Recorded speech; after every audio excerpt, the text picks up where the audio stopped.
better watch out for cash money, cause we landing down. Money making is my thing, cause I'm trying to be rich, trying to put away meals. That's why I'm in the studio dropping hits, dropping rap after rap like you sell key after key. Backed up by the best fresh, dropping beat after beat. My clique is the hot boys, best believe we so high and dangerous. If we beef with the whole block, no fading us at all, player, cause we roll too deep. With AKs off safety, knocking busters off their feet. I go by the name WBG.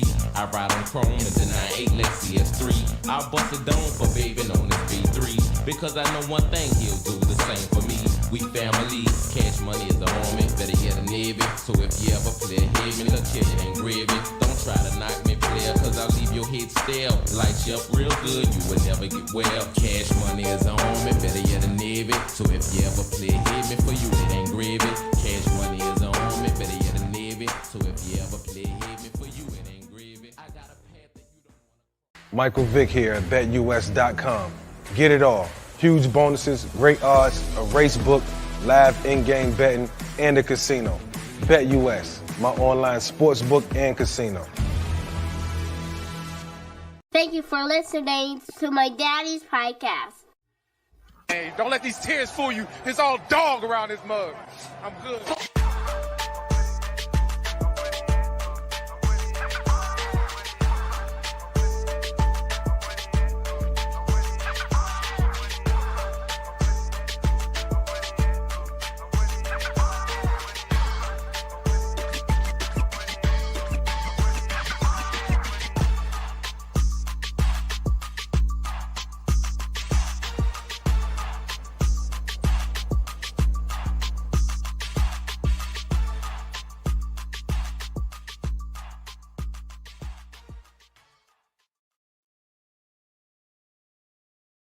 Bean and wing, do the bean and wing.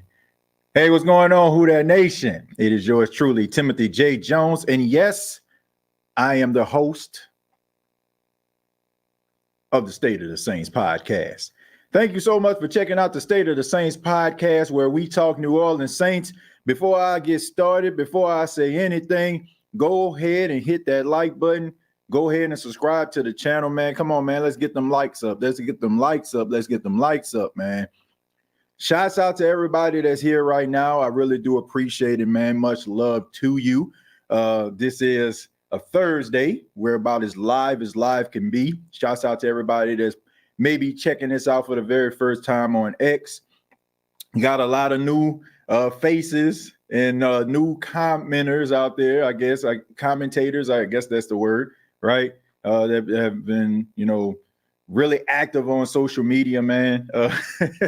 Since I put out this new joint about Derek Carr, man. So shouts out to everybody that probably found out about the channel that way. But we're a very interactive channel, man. We have a really good time. We like to have fun here, man. And we love our team, the New Orleans Saints. And we're going to be talking on this edition about running back Kendre Miller. And we're going to be answering the question, is Kendre Miller on the hot seat? Right? I mean, because I'm pretty sure by now everybody has heard about, the press conference that took place on Wednesday.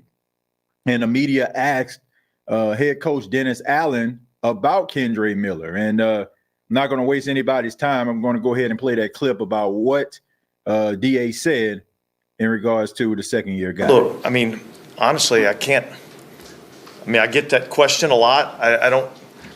All I can go off of is what I've been able to evaluate, and quite frankly, since we drafted him, there hasn't been a whole lot of new information other than what I've seen, what I saw on the college tape, because he hasn't been available, and so, and for whatever the case may be, but it's hard to make that.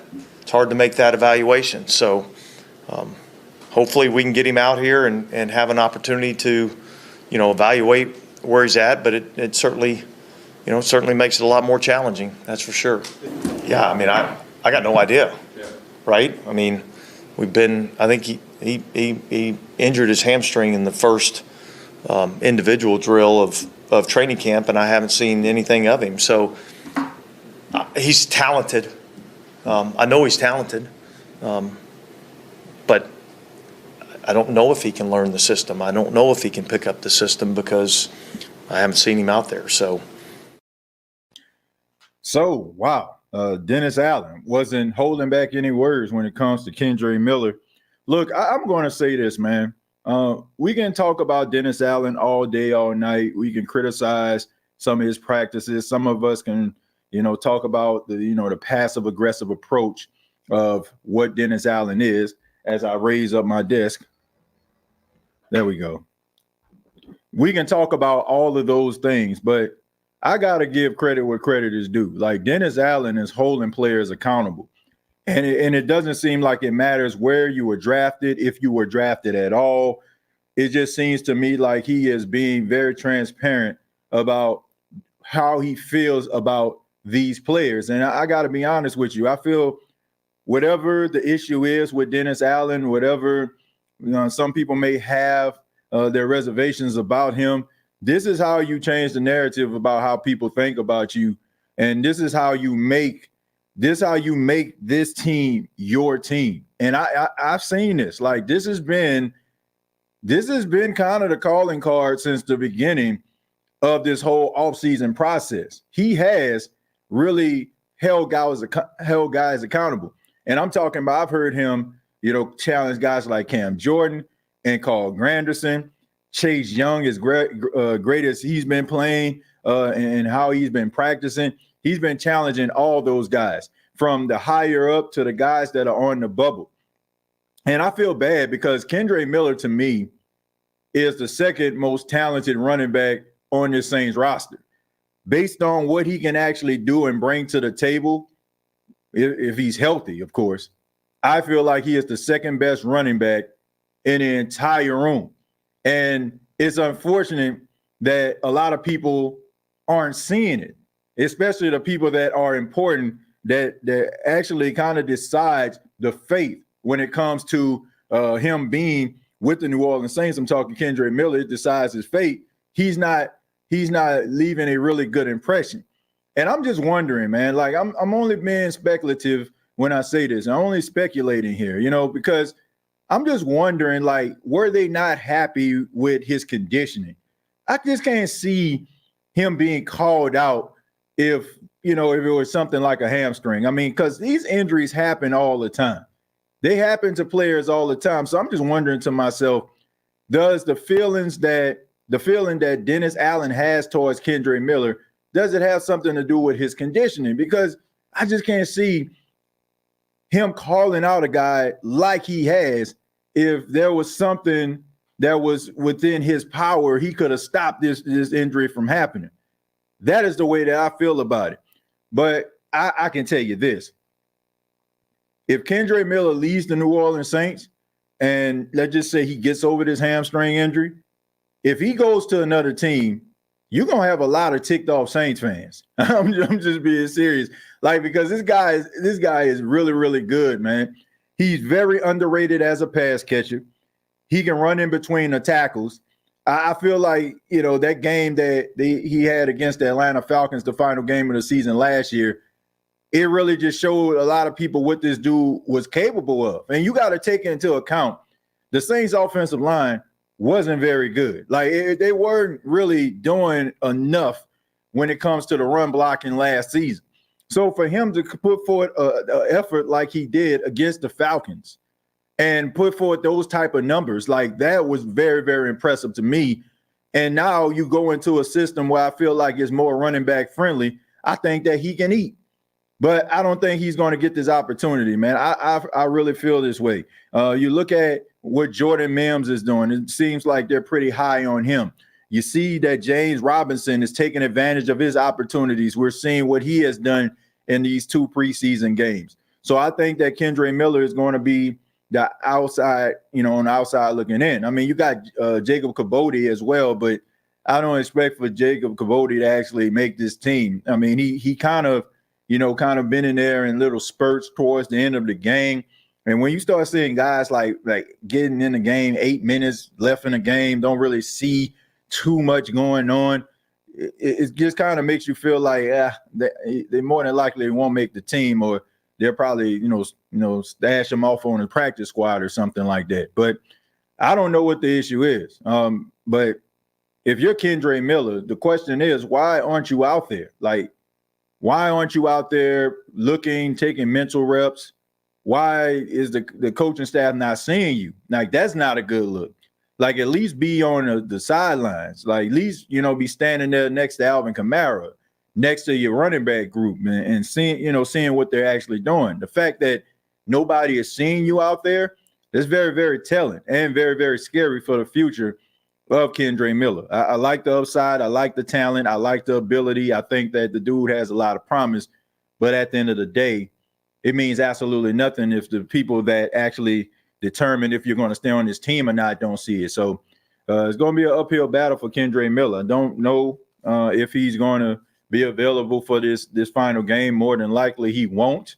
But that's the decision that the New Orleans Saints are going to have to make. Is he worth a roster spot, putting him on IR at the beginning of the season? Or, are you going to decide to go ahead and cut him?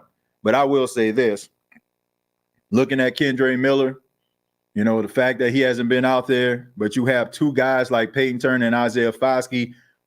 Peyton Turner, a first-round draft pick, Isaiah Foskey, a second-round draft pick from last year. I got to tell you right now, neither one of those guys will have a roster spot if I had anything to do with it. Like, how long has Nico Lalos been showing you flashes and really been doing some really good things in the preseason?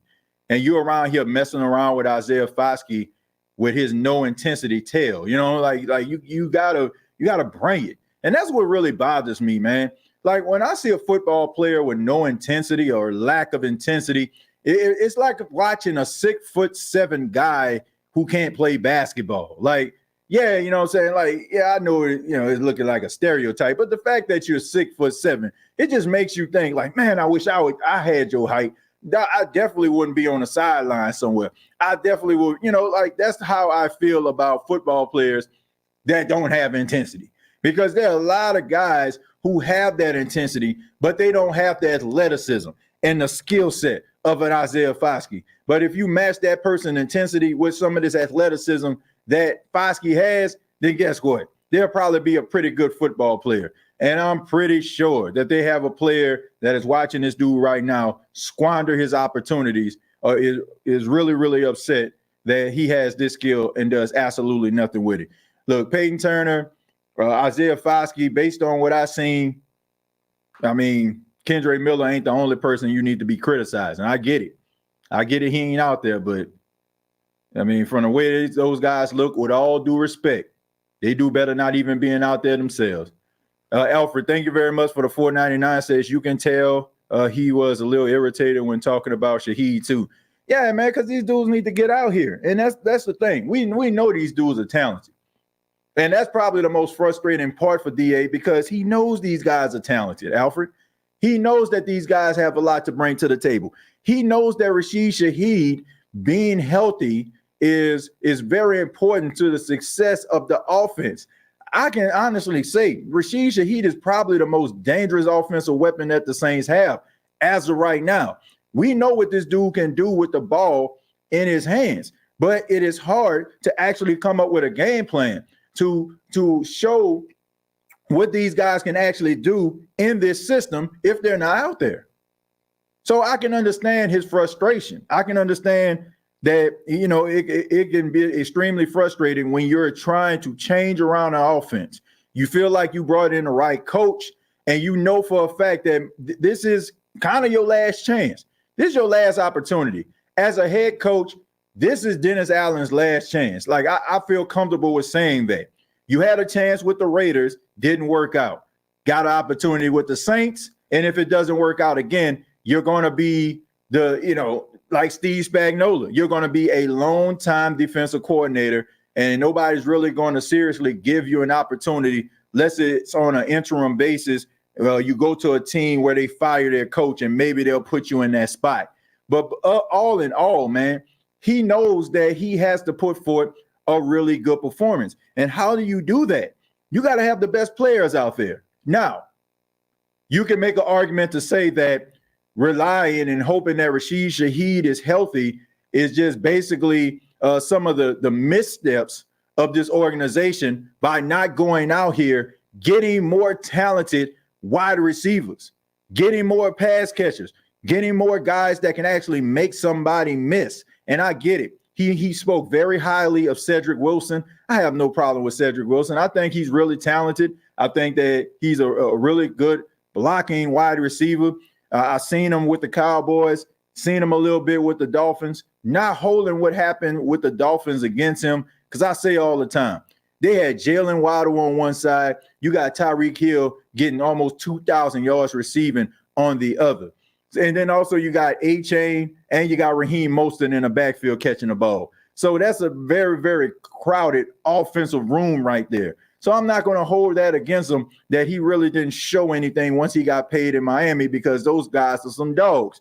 But when you sign a guy like that to a 2-year deal, you expect for him to emerge as that number 3 guy. And A.T. Perry has looked better than Cedric Wilson. And Cedric Wilson more than likely is going to be in that spot at that 3 because of the way the Saints offense is now structured. You need to be an above average blocker at the wide receiver position to be there for this offense to be effective. So guess what? The guy that more than likely is going to be the best blocker is going to get the most opportunities because the Saints are trying to be more run oriented. So I just want to see some of these other guys step up. I just need to see some intensity, man.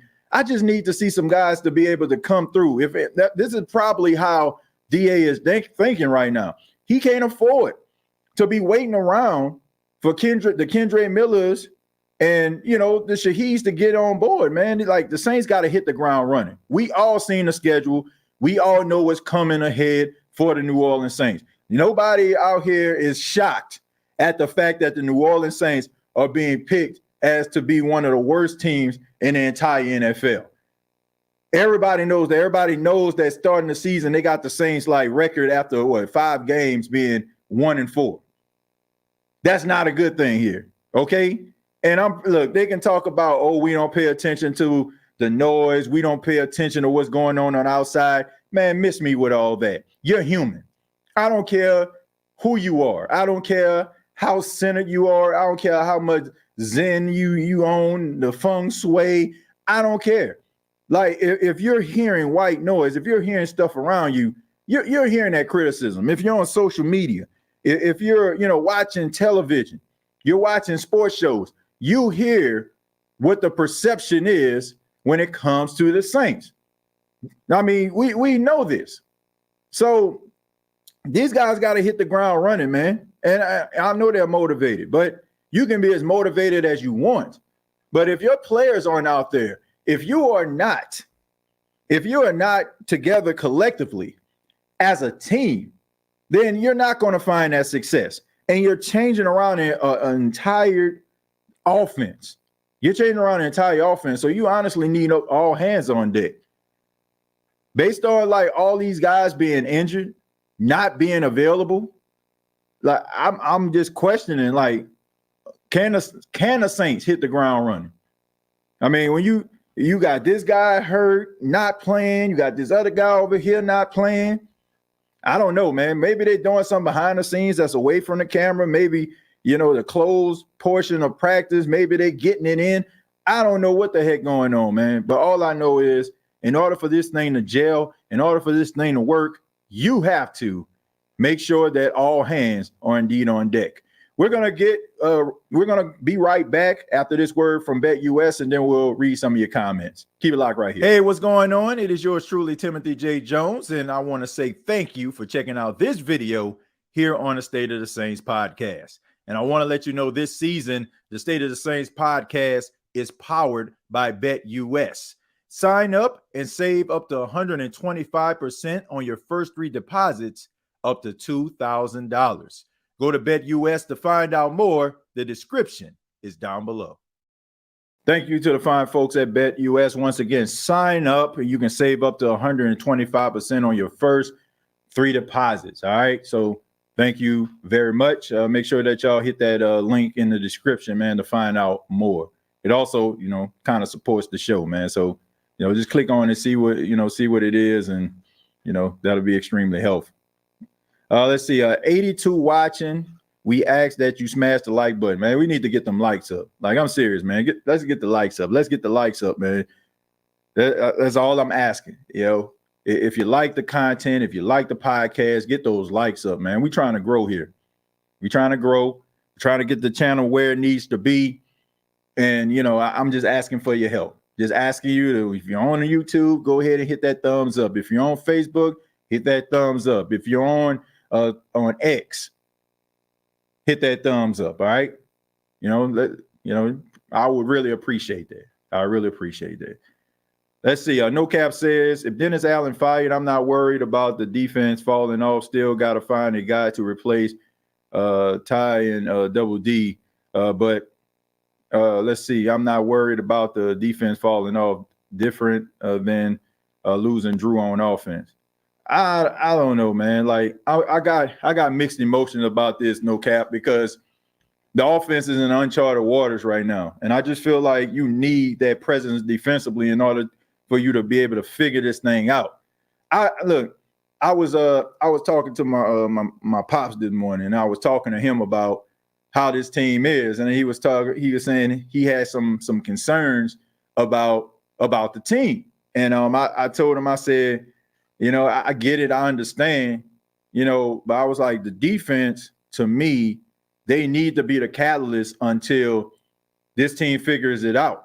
Like right now, you know, I can understand why the Saints aren't making extravagant expenses. If you can like afford me to use this as an example for you, okay? When I was in management, man, like I was working at a store and they were trying to be a part of this merger, right? They were trying to buy a nice little shares of this company that was falling under. All right. So they had this big meeting. It was telling us about, oh, man, we're trying to get this company right here. So what we're trying to do is, man, we're trying to make sure that we don't have any extravagant expenses. All right. So if you really don't need something, don't ask for it, because we need the numbers to be like that. You know what I'm saying? Like that right here. You know what I'm saying? And, you know, so they had to make some sacrifices, right, in order for them to do it. Now, it didn't end up being the way that they wanted it to go. But my point is this. The New Orleans Saints, I think right now they have maybe $13, $14 million in cap space, right? To me, I feel like they're not trying to make any extravagant expenses.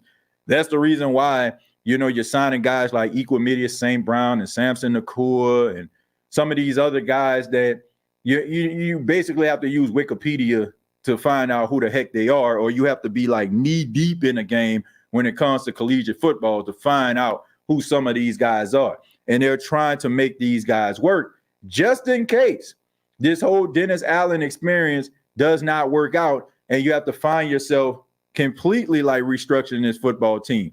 And if you're doing that, then of course you're trying to make this team appealing for the next coach that comes in. It's going to be a hard sell for the New Orleans Saints that a coach would come in when you are behind the eight ball, you're in cap hell, and you know there's really no sight, you know, like no end in sight here. So to me, I feel like they're not, you know, preying on the downfall of Dennis Allen, but you got to be careful. You know, over the last couple of years, the team hasn't reached their goal. So there's a chance, even though we like you, Dennis, there may be a chance that you're not the guy. So I kind of understand what the Saints are doing. I feel like, you know, they are making sure that this defense is, you know, top notch, is as top notch as it can be, because, you know, even if you have this defense and offense struggle, at least you competitive for the most part. Now, so I think that's what's going on. But I think regardless, like, you're going to need a defensive-minded person that's going to help this team, right? If you get rid of Dennis Allen, you got to find somebody else that's better or on par with what he actually established in New Orleans. Because like him or not, the Saints have always had a top 10 defense when he has been a coordinator. We can talk about some of the things that they lack. We can talk about some of the shortcomings that the defense has when it comes to mobile quarterbacks and, you know, going up against athletic running backs and all that kind of stuff, and how that, when certain teams run the wide zone, they suffer a little bit. We can talk about that. But at the end of the day, for the most part, that your defense gonna look pretty standard here. And I don't know, man. You take away this defense, I would be really, really, truly concerned about this football team. Like, I get it. Like, I know Dennis Allen isn't everybody's cup of tea, but that man can coach some defense, and he is one of the best defensive coordinators in football. Like, you can talk about everybody has shortcomings. Excuse me. Everybody has shortcomings. I mean, we go up here and we analyze some of the best coaches in football. I'm pretty sure there's going to be some shortcomings somewhere that we can actually locate and kind of analyze and see that that coach ain't just all that in the Hot Wheel tray. But for the most part, he's what they need right now. They need a strong defense till this offense figure it out. At what point do we let Lattimore go? He hasn't practiced all training camp. We can't keep letting him slide just because he gives us the best 2 minutes. We need more. We've been formidable without dude. Well, look, when you have a guy like Marshawn Lattimore, you know what you have. You can say it would be formidable. Yeah, but I don't know, man. Like, the thing about it is they know this dude's talent. They know his skill set. They know his ability. And, some people feel like you need to let him go and all that kind of stuff. But the dude is one of the best cornerbacks in the league when he's out there. And I honestly feel like he's dealing with an injury, but I don't think it's as severe as they trying to make it out to be. I think that they know who he is as a player. I think they probably watch him and see how he, how he operated. I just don't feel like they trying to, gradually like bring him in. Like I wouldn't be shocked if he started week 1. Like, I think some of these guys, they just trying to err on the side of caution. And I think he's one of them. I think Paulson Adebo is another. I think that, they have an idea about who these guys actually are. But I will say this, though. That's not a really good look if, you're allowing certain guys to kind of fly under the radar and you expect certain things out of other players. So, I mean, I'm not there, so I don't know what's going on. But if a player can practice in theory and they're not doing absolutely anything, but then you calling out another player, that has an injury and he can't practice, like, I just feel like that's kind of, hypocritical. So I'm just hoping that, maybe it is one of those situations where, you're just kind of erring on the side of caution.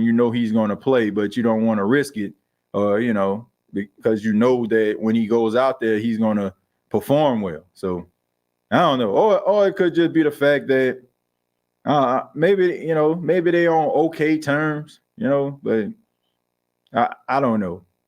I don't know. I mean, but you got to do what's best for the team. And they traded Marshawn Lattimore best for the team. Like, what are you going to get for him? Like, what are you going to get in return? Like, if you don't want to just trade him for the simple fact of trading him, like, don't just get him up out of here just because you tired of watching him on the sidelines. Like, what are you going to get in return? Like, don't just get rid of him because, you frustrated at the injuries over the years. Like, get something in return. But I don't know. I wish I can answer that question or give you an answer about, what the Saints need to do with him. But the dude is good, and he's the best cornerback the Saints ever had. And I know some people are like, man, what's that got to do with now? But the dude is a special football player. He's a difference maker. And you can't be too quick to get rid of those guys that make a difference, especially if you're not going to get anything back in return. Mickey Loomis is at fault for the struggling of this team. I honestly agree with that. I feel like his ego plays a huge role. I feel like the New Orleans Saints' loyalty to football players, sometimes it could be detrimental to this team. I get it, man. Like, you got those guys that are ambassadors, humanitarians, leaders, et cetera, et cetera. I mean, we've seen great football players throughout the years, man, go to other teams. Like, when I was growing up as a kid, I ain't never thought I'd see Joe Montana in any other uniform other than the 49ers. But even he went to the Chiefs, right? I mean, Marcus Allen, I mean, that was a train wreck. I think that he was, he felt liberated leaving the Raiders because Al Davis basically just did your boy wrong. But the fact that he was in a Chiefs uniform, you know what I'm saying, that was a shock to me growing up as a kid. Jerry Rice in another team uniform for the Raiders. It's just certain players that you see, they just don't look right in certain uniforms. But sometimes you got to do what's best for the team, man. And I just think that the Saints, I think the biggest problem and the issue that the New Orleans Saints had was they had this false sense of reality about who they were as an organization over the last couple of years. I think that the New Orleans Saints, honestly felt that, they can basically continue to do the things that Sean Payton did with this team, that Drew Brees did with this team. All they needed was basically to keep the infrastructure the way that it was. But to me, and I said this before, I said this on episode before, the Saints had reality slapping them in the face on at least 4 occasions, and they just turned the other cheek. I'm not going to really hold 2017 against you with the whole Patrick Mahomes thing, because the Chiefs kind of jumped in front of you right then and there, right? And took Patrick Mahomes. So that's not really your fault. And then you got Lattimore out the deal. So I think, in the grand scheme of things, both teams won. You got the greatest quarterback in Chiefs history and the greatest cornerback in Saints history. So to me, based on your actual need, the Saints needed a cornerback at that time. So made sense. I'm not going to hold you accountable for that. But in 2018, when you had opportunity to get Lamar Jackson and you got Davenport, back in the day in 2020, you had opportunity to get Jordan Love and you didn't. You had opportunity, a few years ago to do some things, offensively that can actually help you out. Instead, you could have been, drafting certain players, wide receivers, running backs, but you decided to keep this thing going. You know what I'm saying? I understand you only had Drew, for a short period of time, but man, Drew told you in 2016, I don't know if everybody's seen that interview. Drew Brees did an interview and he said he thought his football career was going to be over in 2016.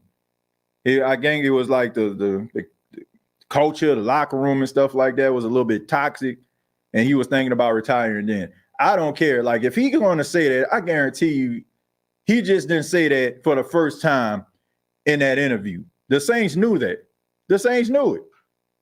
And, that's just the way that it is, man. You should have, when he was saying stuff like that, it should have put something in a year.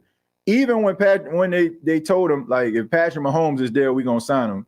And he says in response, well, as long as he's okay for, backing me up for a year or two. Just him saying stuff like that, a year or two. So in 2017, when you missed on Patrick Mahomes, should have told you right there. If Drew said 2 years, there's a chance after the second year he's going to retire. They should have kept trying to find that succession plan. They didn't. So yeah, I do feel like they had this false sense of reality of who they are and who they were as a team. And you have to take into account, you had the best quarterback or the greatest quarterback in your franchise's history and the greatest coach in your franchise's history. And I just think that was just straight arrogance on their part, that they felt like the absence of those two individuals wouldn't cause this team to take a step back.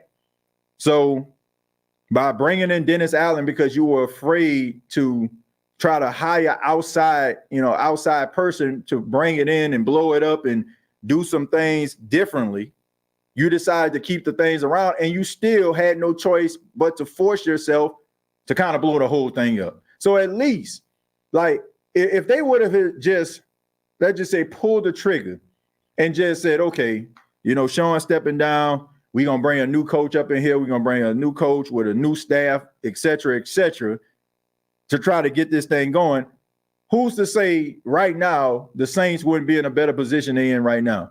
Because you probably wouldn't have went after Derek Carr, right? And you probably would have made some of these decisions that you made, like drafting Isaiah Foskey and getting Peyton Turner and guys like that, or Trevor Penning. You wouldn't have been wasting your time like that. You would have had a coach that would have came in with a different philosophy, probably would have been drafting different type of guys defensively, probably could have got a little bit more speed on the defensive side of football, because those coaches, they got to make splashes. They got to hit the ground running. So they probably would be more committed to guys who already been established on a collegiate level, that can come in, that show leadership qualities on a collegiate level, show that they had the ability to play on a collegiate level, instead of looking at guys that are projects and the organization being okay with it, because I guess those coaches have some skins on the wall. So yes, I do feel like in certain ways, Mickey Loomis kind of squandered this whole thing. I think that he honestly felt in his heart of hearts that, this team wasn't going to change and they were still going to have that momentum when Sean Payton left. And I just feel like that was arrogance. Like, what Sean Payton means to this team. What Sean Payton is and was to this organization. And that Sean Payton was a tyrant. And he basically had his hands on almost everything within his organization. And I think sometimes, like, when you are aligned with someone, when you kind of, in that person's hip pocket, like, you feel, if y'all riding in a car, sometimes y'all ride so long, you feel like you're the one driving, but you're not. Like, you're not. Like, yeah, you hire Sean Payton. That is true. But, Sean Payton being who he was is what helped the Saints change their culture. Wasn't so much like Mickey Loomis. Like, I don't want to say that, but I think Sean played a role. I think that they cooperated with one another for some of the decisions that were for better or for worse for the New Orleans Saints. And I just think that maybe you should have took that into consideration and just, blew it up. But maybe it was the reason why he decided to go with Dennis Allen, because he took Sean Payton's words into consideration. So that could have been a bad thing too. So I don't know. Allen isn't going to trade unless he's going to get something. And he shouldn't. Let's see. Sean started the pseudo culture, plug and play, due to Drew being able to turn any receiver into a star, but that morphed into thinking we can get rid of anybody and be fine. We're starting to see the fallout of it. That is absolutely true right there. And I've said that before. I got a saying here on the State of the Saints podcast for those that are new. I said it's like putting cologne on a musty body. On your body musty, right? You try to spray 2 spritz of cologne on that thing. You know what I'm saying? But, if somebody far away, they might can smell a cologne. Ooh, man, what you got on? You start getting close. Ooh, man. Like, you start to really realize that this team has some imperfections here, man. Drew Brees was that cologne. Like, Drew Brees' ability to be able to basically cook with anything. I like to call Drew Brees the MacGyver of the NFL, right? Anybody used to watch MacGyver, it was a really popular show, late 80s, early 90s. This guy used to take these different objects and he can just get out of these, precarious situations. He take a paper clip and a rubber band, and make something happen out of it. He can take, a little douse of this and make an explosive device out of the thing and get himself out of all these different calamities. That is what Drew Brees was. Drew Brees was MacGyver. You give me, Andy Tanner, I'm going to make that thing work. You give me, Tavares Cadet, man, I'm going to make that thing work. I can give me Traquan Smith. I can make this thing work. You give me Joe Morgan. He can be my downfield threat. He had that ability to be able to do these things. He was the MacGyver of the NFL. He was the MacGyver of the Saints. But now you don't have that luxury anymore. You don't have MacGyver anymore. Like, now you got to get Rambo up in this mud. You know what I'm saying? Like, you got to get the Terminator. Like, you got to get somebody that's already ready to cook. You know what I'm saying? Like, all they do is just cook up. You know what I'm saying? Like, you got to get these groceries for this cat. You know what I'm saying? Like, not like when Rambo, when he really about to go ham on somebody, man, they always have like that scene, you know what I'm saying? It's showing them like get the AK-47s and stuff like that. Like, he already armed, suited and booted, ready for war. You know what I'm saying? And that's what you need right now. Like, you need to make sure that you have all of your weaponry around you, because you don't have that person that can just come up in there with just a handgun and just start going ham. All right? You don't have that, right? You don't have that. You ain't got Jet Li. You ain't got Jackie Chan. You know what I'm saying? Them boys with danger with their hands. You know what I'm saying? Give them a little gun or something like that. They doing damage with that too. But they just, that's what they were. What you are now is a team that you need talent around you. Like you need that, because right now you got a quarterback that can't lead you solely by himself. You don't have that. As much as the Saints wanted that or hope that Derek Carr was that, he is not. He needs a supporting cast. He needs players around him in order for him to play better and to be better. So I just think that was a false sense of reality when it came to how this team was structured throughout the years. That was to me, they had that system so long that they honestly believe that anybody can do it. And sometimes like that's just the way that it is. Like if you ever been, and this is a teachable lesson right here. If you ever been in a relationship for a long period of time, you should never take the person that you with for granted. That's why I tell my wife every day I love her. You know what I'm saying? I would never go to a day and be like, man, she know I love her. I don't care if we, what's going on. You know what I'm saying? I'm going to tell her I love her because I don't take it for granted. You know what I'm saying? I want her to know that she's special, and I want her to, you know what I'm saying, and vice versa. You should never take that person for granted. You know what I'm saying? You should never do that, right? You should always have that appreciation for what that person is and understand that, that person should be valued. And if that person is no longer with you, you're missing out on something, right? It's like, so to me, the Saints, to me, was in that moment where they felt like, they know I love them. They know I appreciate. Like you took that person for granted and they gone. You like, man, it wasn't just them, it was me. But it was a collective, a collective effort. You know what I'm saying? It takes two to make that thing work. It wasn't just you. You know what I'm saying? So you had to compensate for it, man. You gotta, they did not compensate for, what they were losing.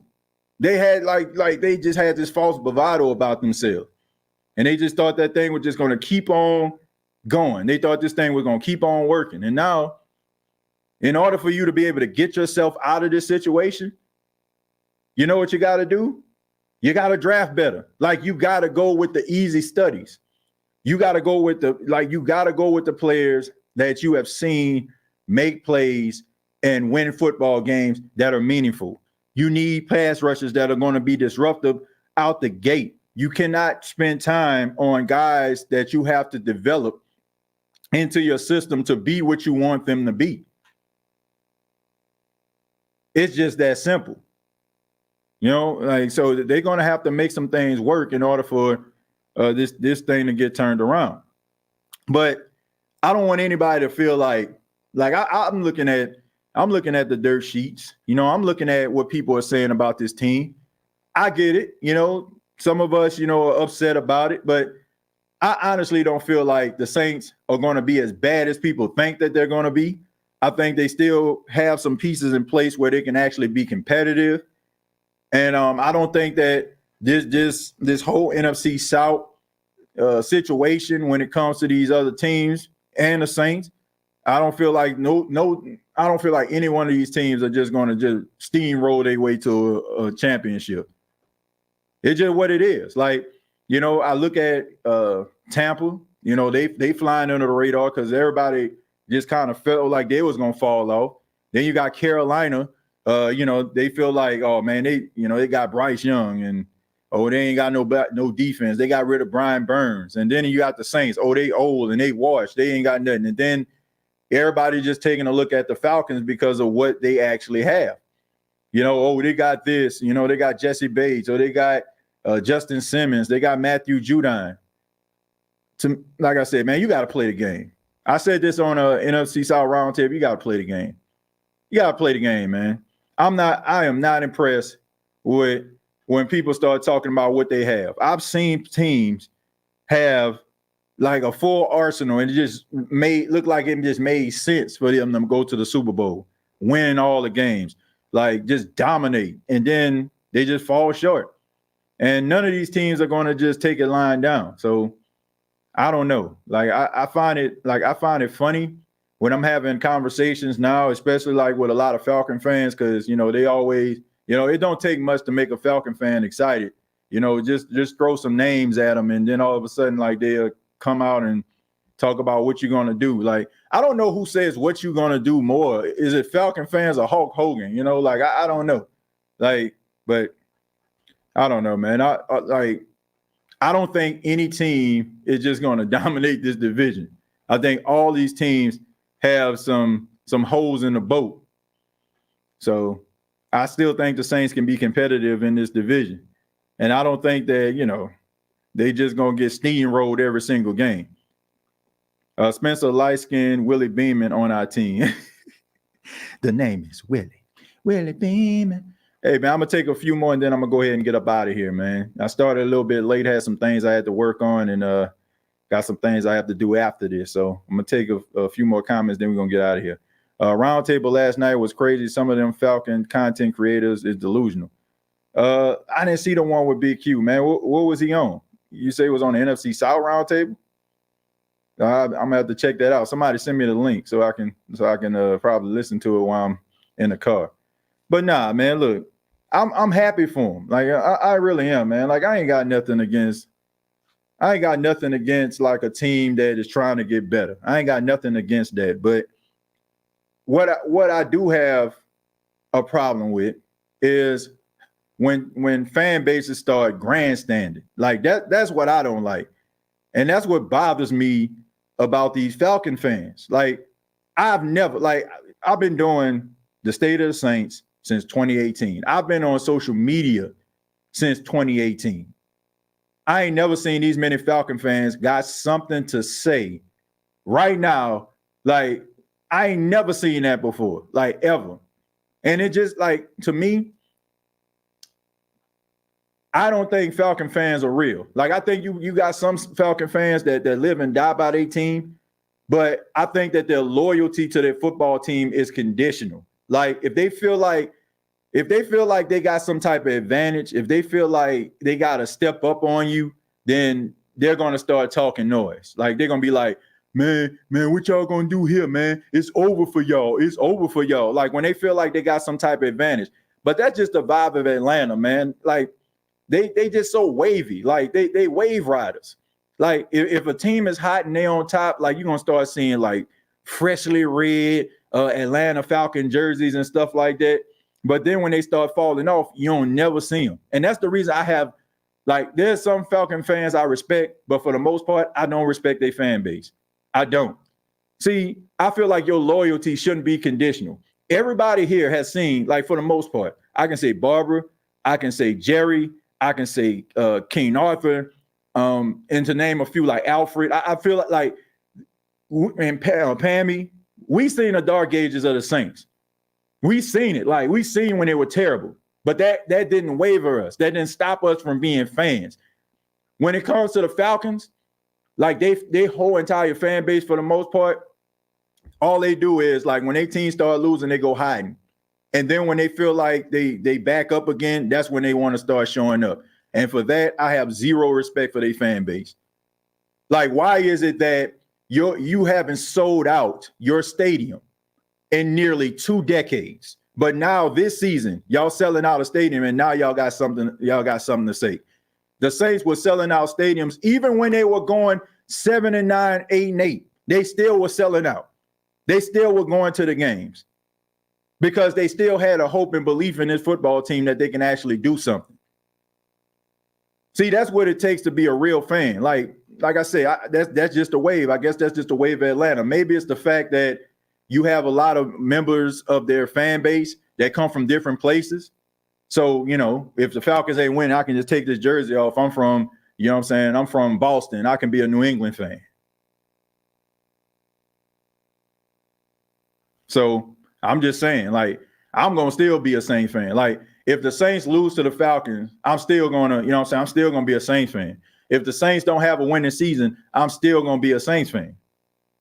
Because that's what real fans do. Like, I'm talking about, like, these people brand new. Because, like I said, they feel like they up front. And for that, I have no respect. I have none. Because every single time, like, I don't care from a podcast, from people that actually come on the show, every time like they start losing, you'll never see them anymore. It's for exception of my guy Archangel. I got respect for him. But other than like that, man, I can't tell you, like, it's just amazing to me. And then, like I said, they'll be in the chat. Like when they beat the Saints, they in here.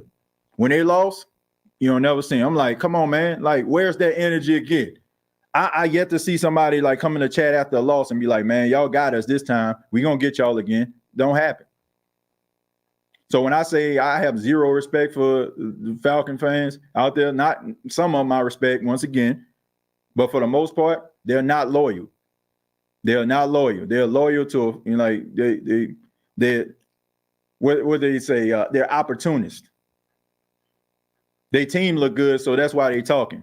But if things don't turn out to be the way that it is, you know, that's what I can't stand. Let's see, TJ, you said it turned Falcon fans on the round table the other night. Keep that same energy. Yeah, man, look, man, you know, I come with the facts.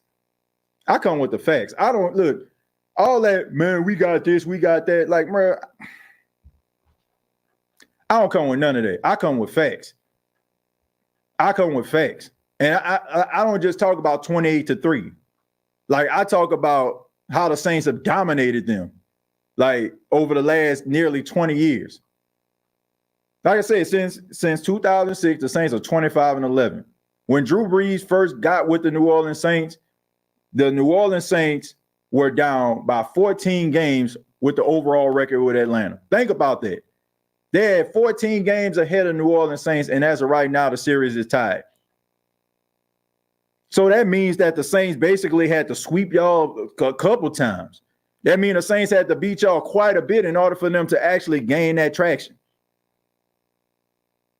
So, you know, and then another thing, like they happy they got Raheem Morris. I mean, I'm happy for Raheem Morris. I like Raheem Morris, but Raheem Morris as a head coach, he's 21-38 as a head coach. So you have a defensive-minded coach, just like Dennis Allen, who last job he flaked out, just like Dennis Allen. And you know what I'm saying? You basically have a team that's kind of structured the way that the Saints tried to structure their team. You got a veteran quarterback that's coming from another team that you hope that can turn you into a playoff team. Does that sound familiar? You got a running back in the backfield that can catch the ball out of the backfield, running between the tackles, extremely elusive. Does that sound familiar? You know, like it's the same thing. So, I mean, you got the same issues, and I get it, you know, but you got to win, man. You got to win the games. Like, the games got to happen. And if they happen, then, you know, I'll be like, man, you know, they got our number. But to the fact that they just feel like, oh, the Saints just about to, you know, go back into obscurity, like, it's hilarious to me. Because what's that book where it say the 48 laws of power? You know, the student, can he be greater than the master? What Terry Fontenot is structuring over there in Atlanta, he learned in New Orleans. That's the reason why it looks exactly the same, and he's doing the same exact things. Even, like, you can talk about getting a first-round pick in Michael Penix, but the Saints, you know, in the fifth round got a guy who has just as much promise as the guy that they drafted in the first round, and they're not even taking that into consideration. But hey, what do I know? Let's see. Every free agent we have visit, they become interested too. They just follow no leaders in Atlanta. Yep. Jesse Bates, Deshaun Watson. Like I said, defensive coordinator Ryan Nielsen went over there. Like, Terry Fontenot went over there. I can get it. Like, I get it, man. Like, don't say that, oh, we suck if y'all biting off us. I mean, I ain't never tried to. Have you ever, like, think about this? Have you ever tried to replicate somebody that you see ain't doing nothing? Like, man, he ain't doing nothing, man. I need to be like him. Says nobody. Says nobody. Has anybody ever said that? Let's see. Facts, TJ. The Falcons are always trying to copy what we do. They always live in our shadow. Yeah, they'll live it our shadow and then talk about, man, when we be dominating y'all. Like y'all basically still the Saints trap. When the Saints was riding high offensively, what did they do? They went out there, they got Julio Jones. They basically drafted an entire offensive side of the football to try to counteract what the Saints are trying to do or try to keep up with them. Like I said, imitation is the sincerest form of flattery. We all know that. Like, be happy for your team, but don't make it seem like the Saints didn't give y'all the ideas that y'all have to try to be successful. Not to mention the number of players they have from the Saints. I'm going to say the Saints have gotten some players from them, but I will say the Saints have gotten players from them, but the Saints ain't never got ideas like they get from the Saints. Last time the Falcons had a winning season, State of the Saints podcast didn't even exist. Exactly. But I can go ahead and I can just completely like just talk about the Falcons all day and night about how they believe certain things are going to happen and they won't. But I really have to go ahead and end this show and say thank you all for checking out the State of the Saints podcast. Really do appreciate it. Much love to you. Ask that you hit the like button, man. Get that thumbs up right there. That's pretty cool right there. I just figured out how to do that. All I got to do is put the thumbs up right there. And that thumb go up. All right. So I appreciate everybody for being here. Much love to you, man. Go ahead and hit that like button. Also, you can follow me on X at TJAYJones8. You can follow me also on the YouTube channel, Gumbo Pot Sports Podcast. That is available. We'll be back later on this week. We'll get more into detail about some of the decisions that the New Orleans make leading up to the game, the final preseason game against the Tennessee Titans. Who is on the bubble? Who is going to get some traction? Who is going to make a case to make this squad? We'll have all that for you and more right here on the State of the Saints podcast. Thank you all so much. Shouts out to the After Show boys, After Show girls. Shouts out to them After Show boys. Shouts out to them After Show boys. They be tweet and be post. They be tweet and be post. They be tweet. Yeah, them After Show boys. They be tweet and be post. They be tweet and be post. They be tweet. Yeah, them After Show boys. Shouts out to all the After Show boys, After Show girls out there. Once again, thank you so much. And like always, all I got to say is, who dat? Thank you for listening to my daddy's podcast. Hey, don't let these tears fool you. There's all dog around this mug. I'm good.